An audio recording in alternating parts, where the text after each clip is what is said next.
Hi there, my name's Summer. I'm a choice mom to two great little girls, and I want to talk to you today about the question, can I afford it? Can you afford to be a choice mom?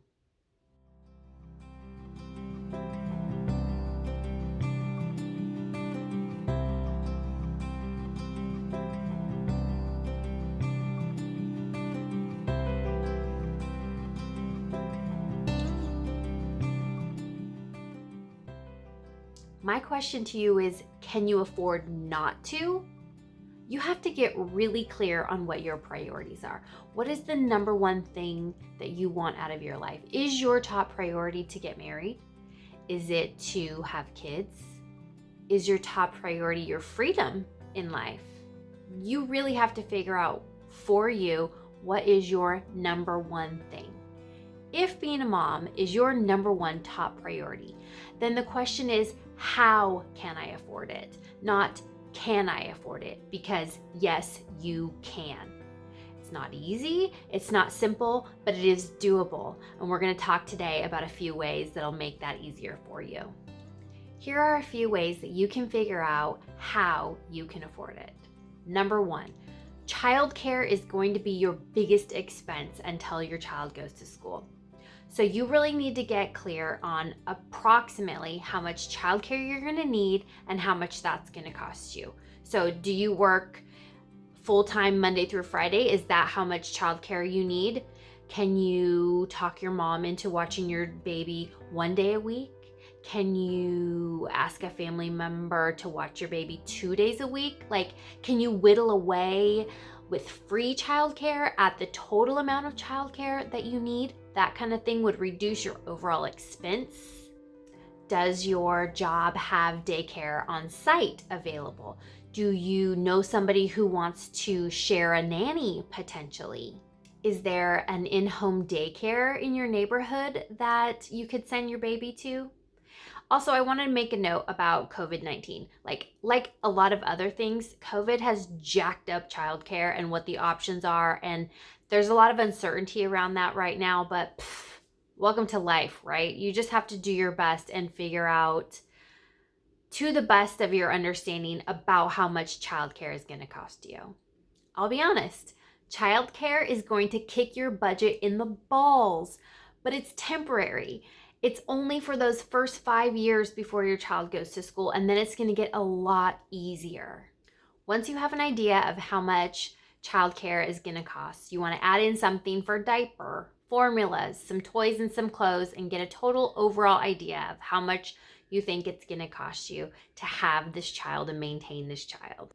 If the amount of money that you bring in per month can cover your current expenses plus what you figure it's going to cost you to have the baby, you're golden.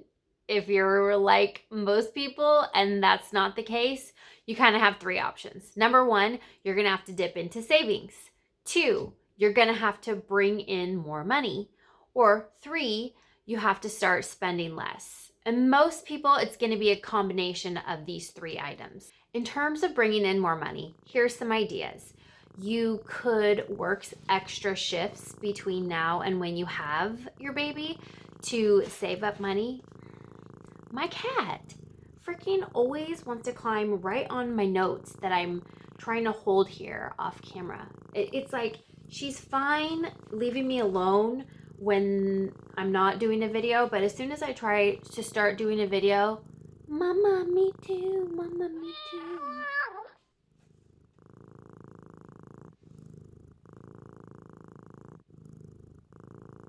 Okay, so bringing in more money. That could include working extra shifts. That could mean getting a second job temporarily. I have a friend who had a 2-bedroom condo and she rented out the second room temporarily so she could save up extra money for when she had her son. I thought that was a smart idea. You can figure out what it takes to get a raise at work. You might have to ask your mom or your dad or your grandma to help you out. There is no magic answer here. It's mostly hard work in terms of how to bring in extra money. There is not really a shortcut, but just do it. Just start working on it. Figure out what you can do and start like now, like today. In terms of spending less money, maybe you just need to trim a few things out of your budget, like Starbucks and your FabFitFun boxes or something like that. Maybe you're on the end of the spectrum where you need to move in with your mom to make things work.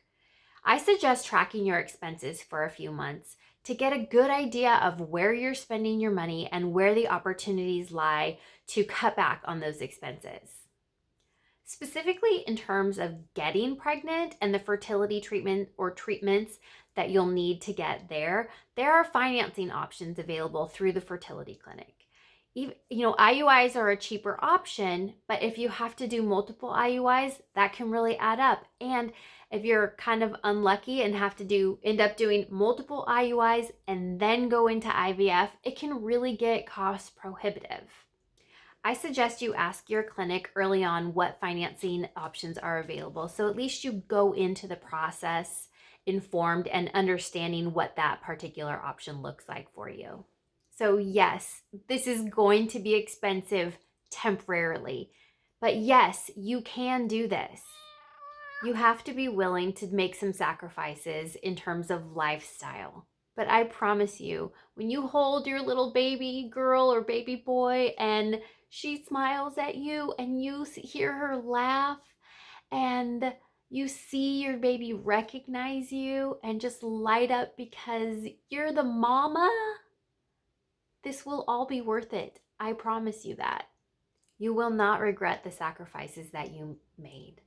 New clothes can wait. A new car can wait. It is truly, becoming a mom is truly something that cannot wait forever.